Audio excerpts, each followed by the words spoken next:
Oh, what a great day. It'd be great, wouldn't it, if we were praying and taking the offering. You're thinking, oh man.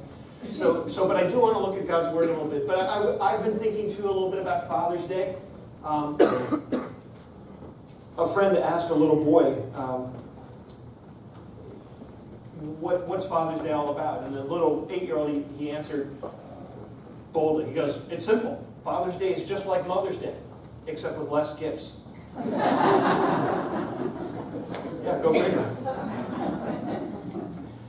In thinking through Father's Day and the role that fathers play in their kids' lives, a story stood out to me. It was a young son at college, and so he sent his dad an email on Father's Day seeking to encourage him. And he said, Dad, I just want to tell you that I miss you, and I really want to encourage you, even though you're busy. I know you're very busy, but I want to encourage you to stay in touch. Please stay in touch with me, even if it's only a 10 or a 20. Yeah. I heard another pastor say that he once had no children, but he had 6 theories on raising kids. And now he has 6 kids, and he has no theories on raising kids.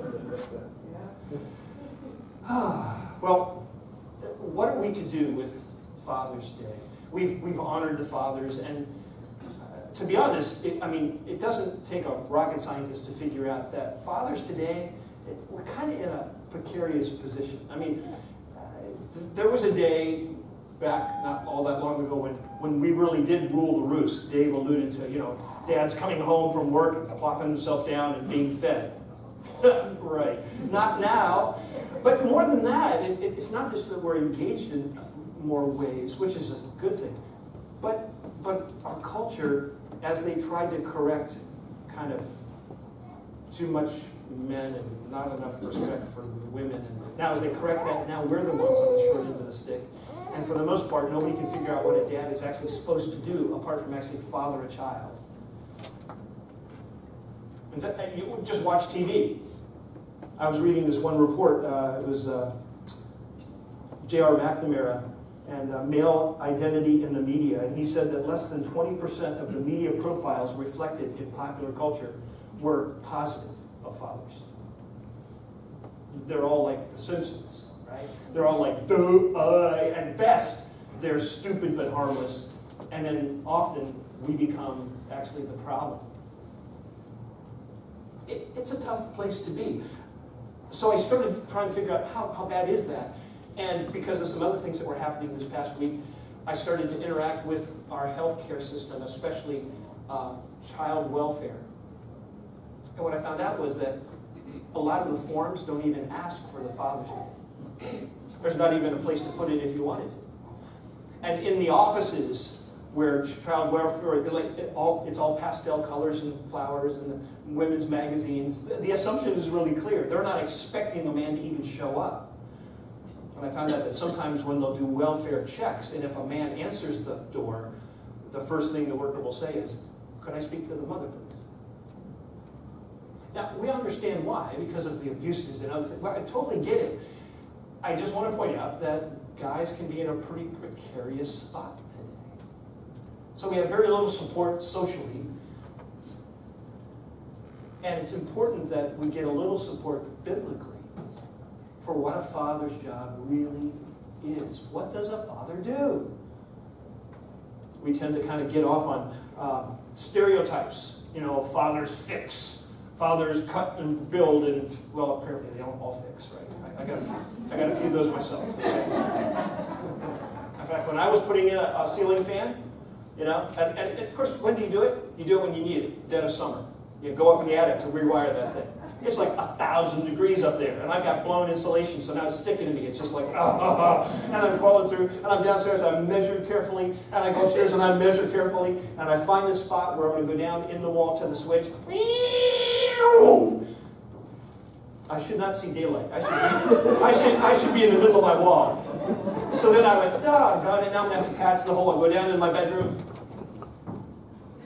There's no hole in my bedroom anywhere. Suddenly I got a pit in my stomach.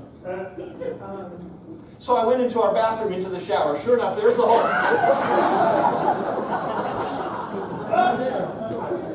It's still there. It's still there. It helps with ventilation. Amen. So what exactly is a dad supposed to do? Is it those things? Is that it? So then those of you women who are actually better equipped to fix some things than me, you don't need a father at all. Is that, I mean, you see what happens? If we assign fatherhood to just those things, you could hire a lawn service. You don't need a father. And so we kind of instinctively know, even those things are often true, those are generalities. What is it a father really does? Biblically, what does a father do? What should he do? Now this morning, we don't have time to do an exhaustive study, but I do, before we jump into it, want to highlight something, which is that when families don't have fathers present, the impact is almost hard to overemphasize. You won't be able to, I'm not sure that you'll be able to see this graphic, so I'll read you just a little bit. 63% of youth suicides are from fatherless homes. That's 5 times the average. 90% of all homeless and runaway children are from fatherless homes. That's 32 times the average. 85% of all children who show behavioral disorders come from fatherless homes. 20 times the average. 71% of all high school dropouts come from fatherless homes. Now, kids drop out whether they have fathers or not, but that's 9 times the national average. And I could go on and on and on. There are the Fatherhood Initiative and fatherhood.org. These are organizations that aren't Christian necessarily, but they've understood that one of the best things you can do in a child's life is get a father involved.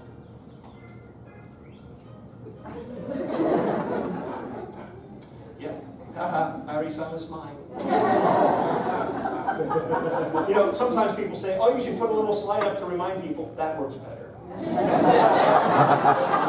Right? I mean, they're like, oh. So yeah, that'll never happen again. So what does a father do? Well, we're going to look at 2 passages today, and we're going to try to make an application. There are notes, and you can scribble some things down, but I'm just going to tell you now, I know we're moving quickly, and it's not because it's not deserving of some more study, but at least we need to get grounded. So that, as you know, typically you think through, well, what does God say about fathers? Maybe look in the Old Testament, and then let's look at the New. And so we're going to start in Deuteronomy chapter 6. This is part of that great command to Israel, the Shema, right? But the second half of that instruction goes like this. But impress them, meaning God's commands, on your children. Talk to them when you sit at home and when you walk along the road, when you lie down and when you get up. Tie them as symbols on your hands and bind them on your foreheads. Write them on the doorframes of your home and on your gates. Now, again, if we want to do more of an exegetical study, every word in this thing is packed. But it says, impress them on your children. Verse 1 of this chapter talks about teach your children. And really, those are synonyms. Yeah. Synonyms. That's fine. Impress them. I guess the emphasis would be, don't just yak at them. Find a way to effectively communicate these things to your children. Impress upon them. It says talk about them, which infers communication. We could talk all day about men and communication. Okay? I understand. I'm a talking man, and I still get out-talked. Okay, I get my words. I'm just out of words at the end of the day. Understand that. So save some words for them. It's worth it. It doesn't come natural. It doesn't come easy. You have to be intentional. I'm leaving this meeting because I'm going to have to talk to my kids for 10 minutes, and I'm almost on empty. So I'm leaving. And save something. It says talk to them. And then notice, it says when you're at home, when you sit at home, and when you walk along the road. All kinds of applications we could make. But the idea is private life and public life. He says, when you lie down and get up, the idea that it's throughout the entire day, not just for an hour and 15 minutes on Sunday, that they see that in you. Tie them as symbols on your hands and your head. Both our actions and our attitudes. Boy, that'll preach all by itself. The door frames of your home and on your gates. Maybe, both are entryways. One is an entryway to the intimate family. The other is an entryway to the public. Is this public, private? The idea is do it everywhere you go, all the time. And if you're one of those men that says, holy cow, I got to talk about God everywhere, then I want to meet with you later, because maybe you don't know the same Father I know. Because He's a joy to communicate. And that's the exhortation. Do this all the time. Of course, all of that is predicated on what came before that, which is the next one, where He says, "Hear, O Israel, the Lord our God, the Lord is one. Love the Lord your God with all your heart, soul, mind, and strength. These commandments that I give you today are to be on your hearts." Dads, it is hopeless to think about passing these things on to our kids if we know as a fact they're really not rattling around in our minds. Now, maybe not perfectly. Nobody does that perfectly. But if you've got to scramble to think of something God-like to say, then good luck trying to communicate it to your kids. The idea is consistency. And by the way, if you're not living it, they know. Kids are walking, talking lie detectors. Okay? And you know what? And if you're not lying, they can make you lie. They just, right? So no, the only hope we have is to just be authentic where we're at. Even if where we're at isn't where we need to be, that still has more oomph than pretending something that they know is not true. Right, okay, sure, Dad, yep. What about the Apostle Paul? What kind of a father do you think he would have been? Warm, fuzzy, cuddly guy? Yeah. We get this idea, like he'd be barking out orders, right? Let me see your checklist. Which is why I thought it was so interesting, and I want to look at this passage in 1 Thessalonians chapter 2. He's writing to the church, and he's trying to communicate to them how important to him they are. And he uses fathers as an illustration. This is what he says in verse 11. He says, "For you know that we dealt with each of you as a father deals with his own children." What's that like, Paul? "Encouraging, comforting, and urging you to live lives worthy of God, who calls you into His kingdom and glory." How surprising that Paul says that a father deals with his children, by encouraging, comforting, and urging. That's kind of the same word of impressing. Urging them to live lives that are worthy of God. Now, if you like to take notes and you feel like if you don't leave church with a little list, you've been cheated, so I'm going to give you a few. If we back up a little bit, in verses 7 and 8, we find out that fathers, when they're interacting with their kids, one of the things that is true of them is that they're able to express love. Verse 7, he says, "Just as a nursing mother cares for her children, so we cared for you because we loved you so much." Now, we're fortunate with all the changes. It's more and more okay for dads to say, "I love you." It's okay for us to cry. It's okay for us to show emotion. But the key here is that fathers need to figure out how to express love, whatever that takes for you. None of this, "Hey, I told them that I love them on their birthday. If it changes, I'll let them know." But expressing it. They express love. Another thing that's true in this passage of fathers, Paul says, is that they live a transparent life. Using himself as an example, he says in verse 8, "We were delighted to share with you not only the gospel of God, but our own lives as well."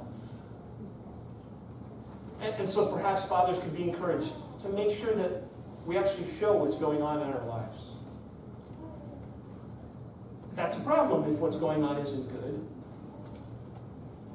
And yet, that ought to prompt us to correct those things so that we can say, this is where I'm at. I remember when our kids were young, I tried really hard to be the very best dad that I could. I can tell you that honestly.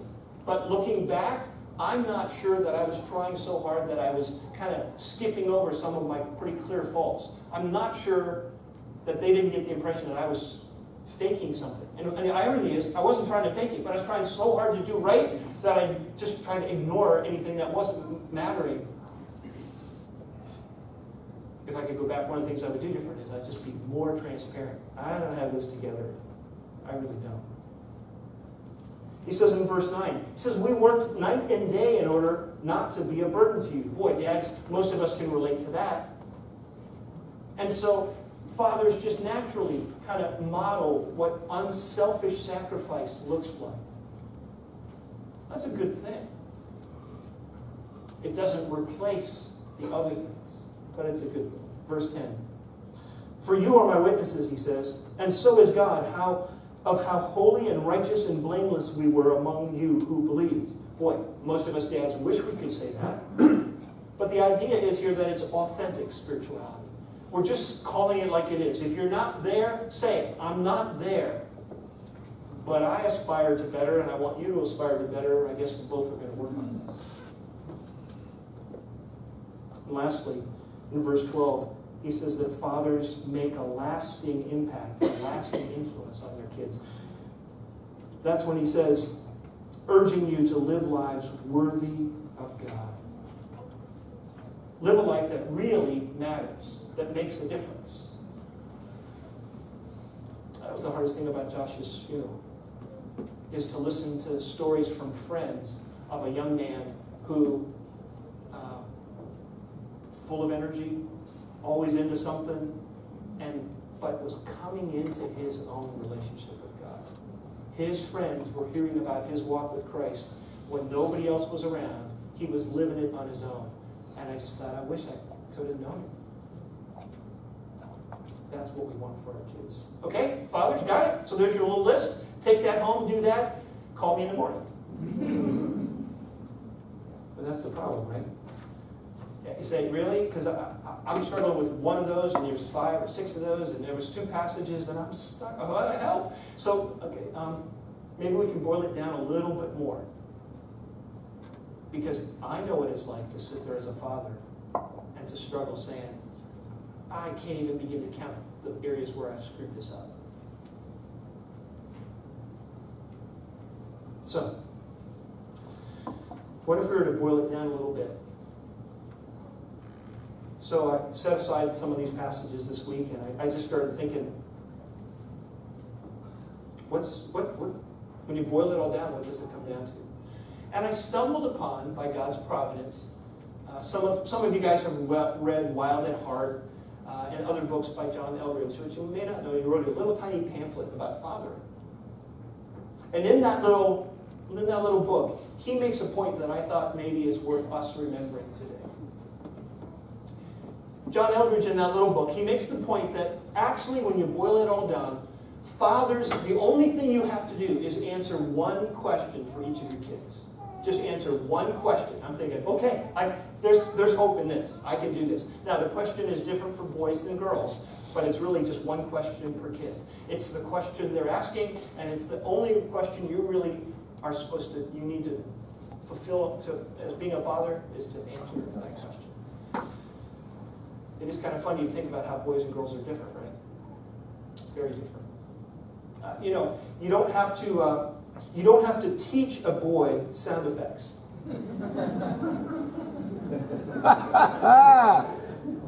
It's just like, right? It just comes out. I remember my sister when she had her son, and my sister's, she's a full partner in a large law firm. She's she's a fine believer, but she wasn't going to be sucked into like boys and girls or little stereotypes. It was going to be okay with her if her boy wanted to play with dolls or cars, or if he wanted to garden. I mean, any of that was fine. And she said she realized that maybe she was missing something when I think Kyle was I don't even remember. He picked up something that was long and just made it into a gun. He never seen a gun. He never touched, and she just thought, it is really wired in, isn't it?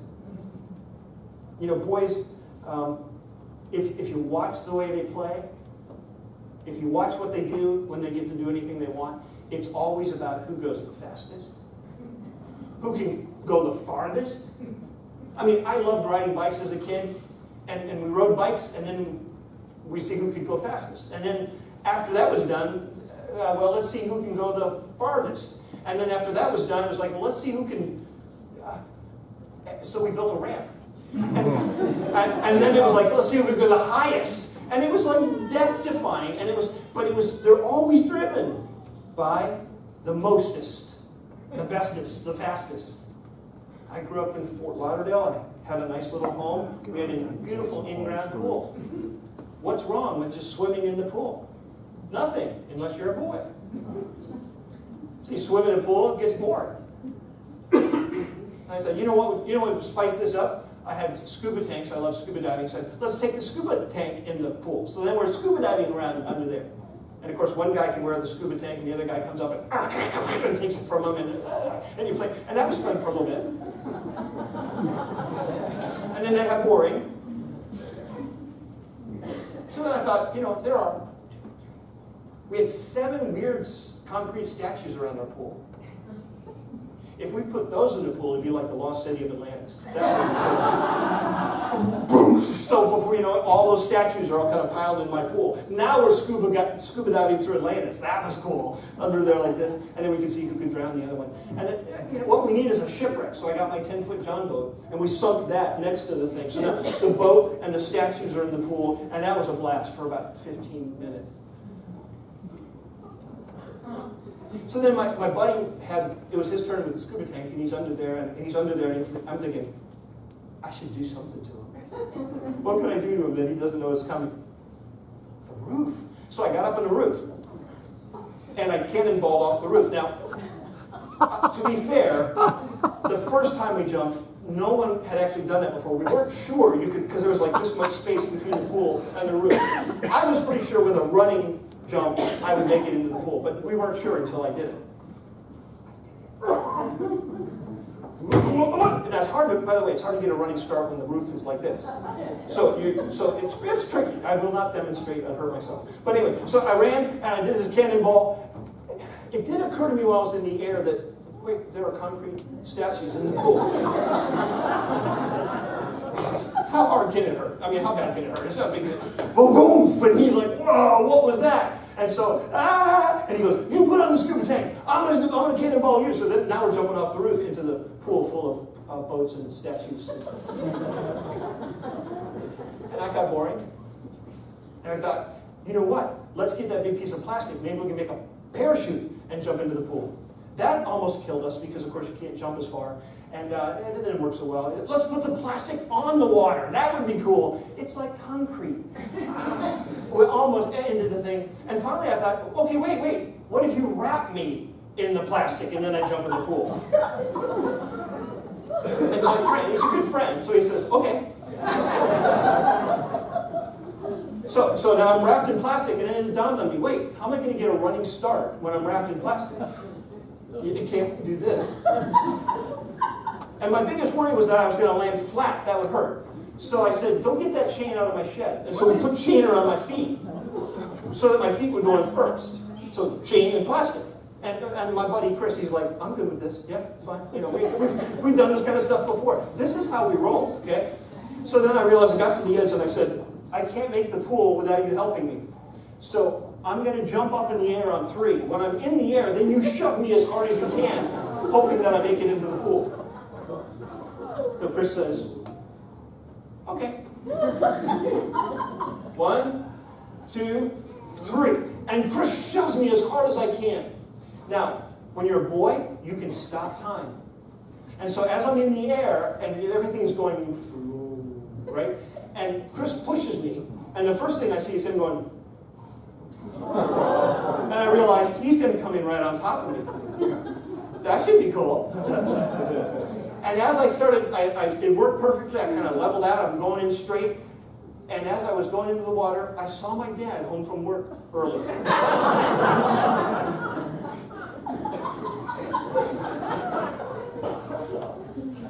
Statues, boat, scuba tank, plastic and chain. Chris just threw you off the river. It's just the way boys are, right? Okay, not all boys. I realize that. I had a death wish. But why is it that boys are constantly pushing that limit? Who's fastest? Who's furthest? Who's toughest? Why? Why? John would suggest that actually it's because they have one burning question. Boys have one burning question. And that question they ask of their dads. There's a lot of science that we can talk about today. Moms are important. Moms are so important.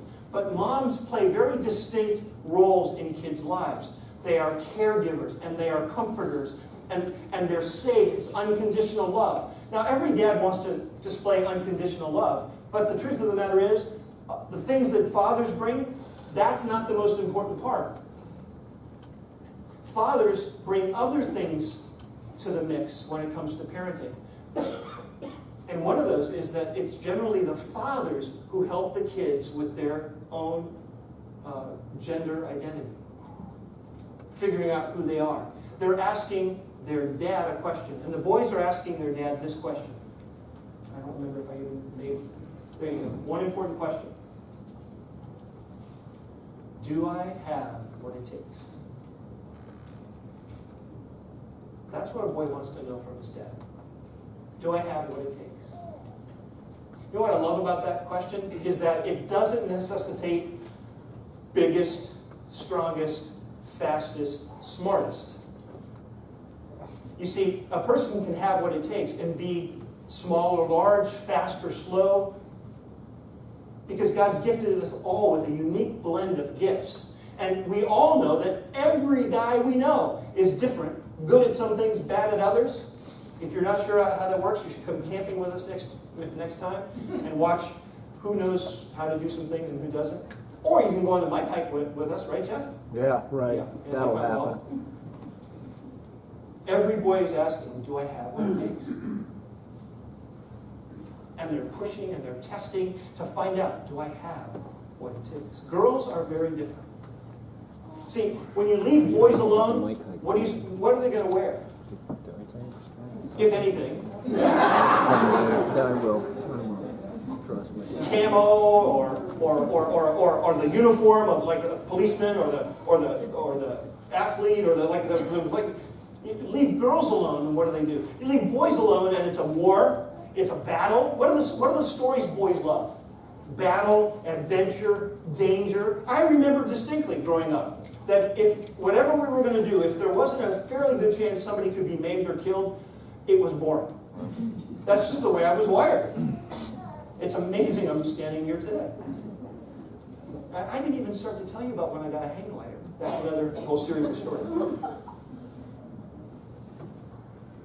See, you leave boys alone together, and suddenly they're going to be dirty, and there's going to be some kind of a battle, or some kind of a rescue, some kind of a danger scenario. They're going to be making noises. Leave girls alone to play. And instead, they're brushing each other's hair. They're interacting, talking. Now, I'm not trying to be stereotypical. I had a sister, younger sister. She pretty much tracked with us. Okay, she kept up with us just fine. There are girls that are tomboys and they're more active. That's not what I'm saying. Just like I love to cook and I love art and I love music and those things. That didn't take away from this. But you see, girls typically, when they come up with games, the games don't involve bloodshed.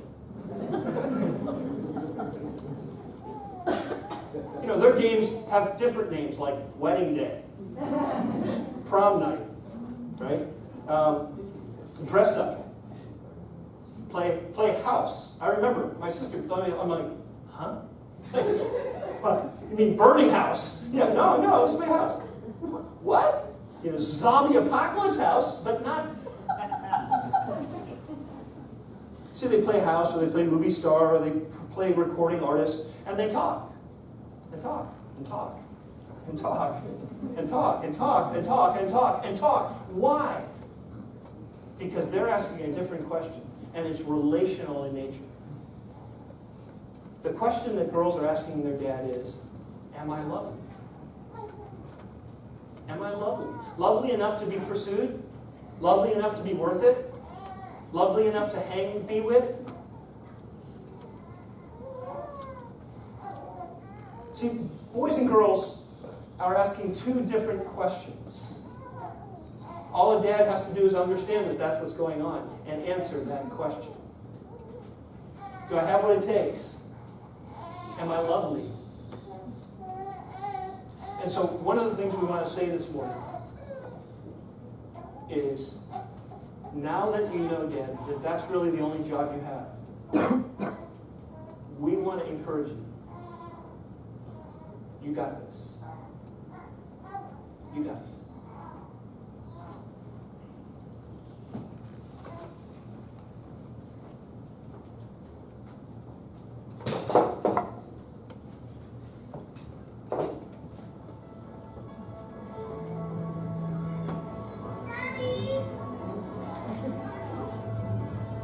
You got this. Might be. You got this.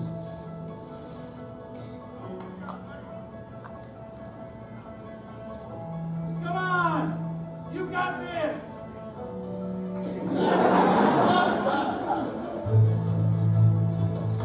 You got this. Dear Jesus,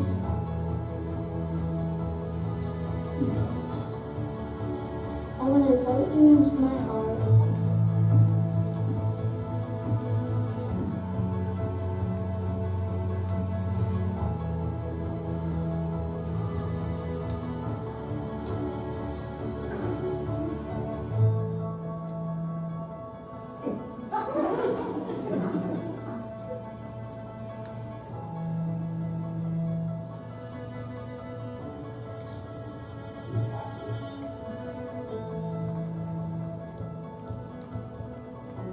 Miss Douglas, they're ready for you.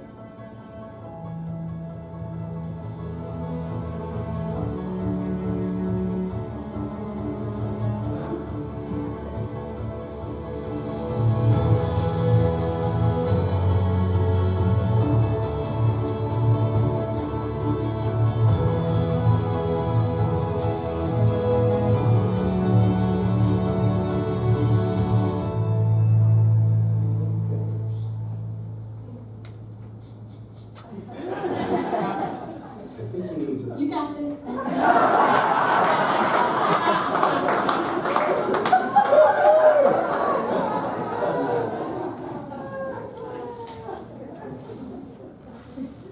See, dads, there's actually a reason why we are the way we are. In a culture that keeps trying to sort of feminize us. Don't get me wrong, I am not talking about abuses of our strength or power. I don't even, that's not, the fact of the matter is we are different, and we bring different things to the mix. And we need to be reminded of that and encourage each other to do what we alone can do. Only we can communicate this to our daughters. Only we can communicate this to our sons. You saw the look right on their face, like, Mom's going to always be there, which means she's never going to tell me the truth. They're looking to us. I mean, that's not true. Of course, Mom will. But see, we play this role. In fact, in Psychology Today, I was reading, and again, not a Christian study, and they said just one of the things that they've been looking at about the difference between kids that are raised with their dad there versus not, one of the things was play. Now, this is a funny thing in our house, because in our house, still to this day, it was true of our children, it's true of our dog now. Like, everyone is docile till I get home. And then they go nuts. Right? And Cindy would laugh. She goes, oh my gosh, it's like you're the play god, you know? And that was kind of okay with me. That was okay with me. You know what they found out? Play is important in kids' development. The kids who played with their dad, they gained the ability to control emotions in competitive situations. They could stay focused. They learned how to work as a team. They learned how to assess another's strength and adjust. And the list went on and on and on. And that was just play. Just play. We tend to think that if we're playing with our kids, it's because we're trying to get out of something else on the honey-do list. But isn't it interesting that it sort of comes natural to most of us, doesn't it, Dad? And it's actually what they need. They've got a mother, but they need a dad. One thing we've got to talk about before we go. This is all great. You want to let your son know that you got what it takes. You can do this. You want your daughter to know you are lovely. You are so worth it.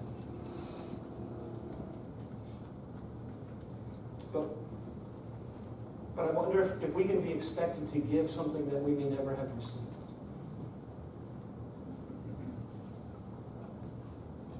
You see, our fathers were supposed to communicate this to us. So what is a guy to do when his father injured instead of help?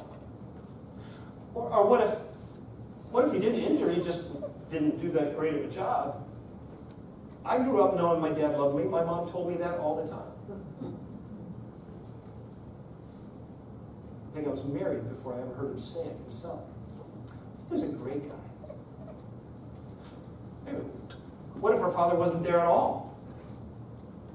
How are we supposed to give something that we never got?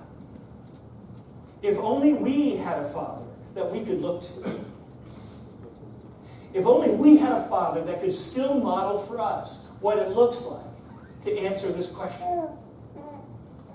You see, if we as dads knew that we still had a father to go to, then we would have confidence that we can do this for our kids.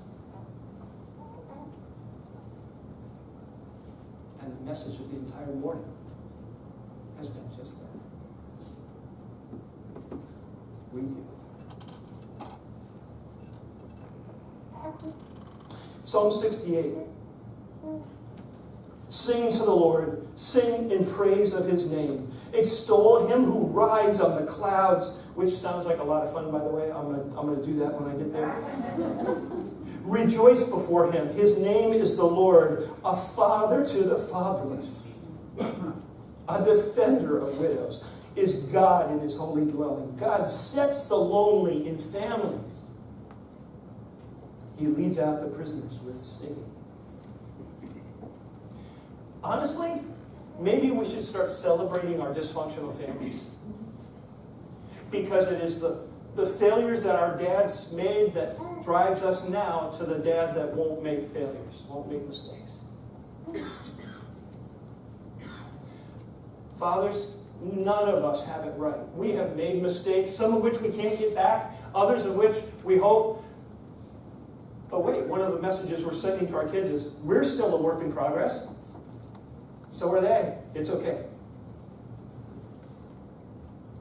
And the message we want to send is, I have a father who believes in me. Fathers, let your heavenly Father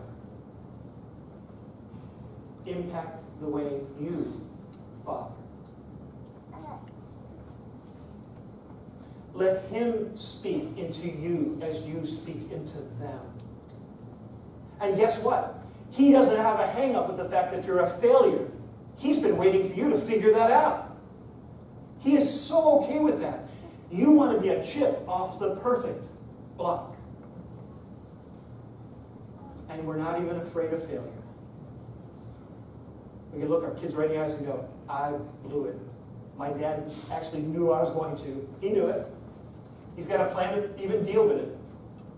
But he loves me anyway, and I love you anyway.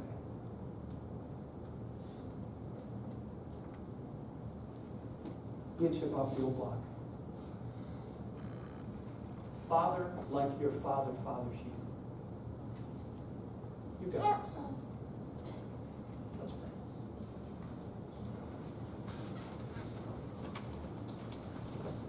Lord Jesus,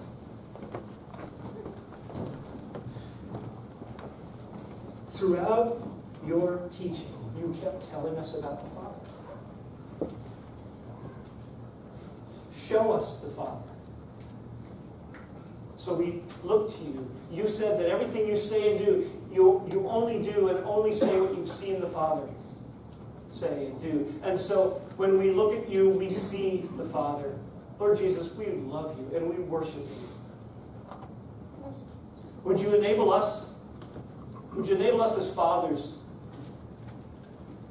to be fathered by you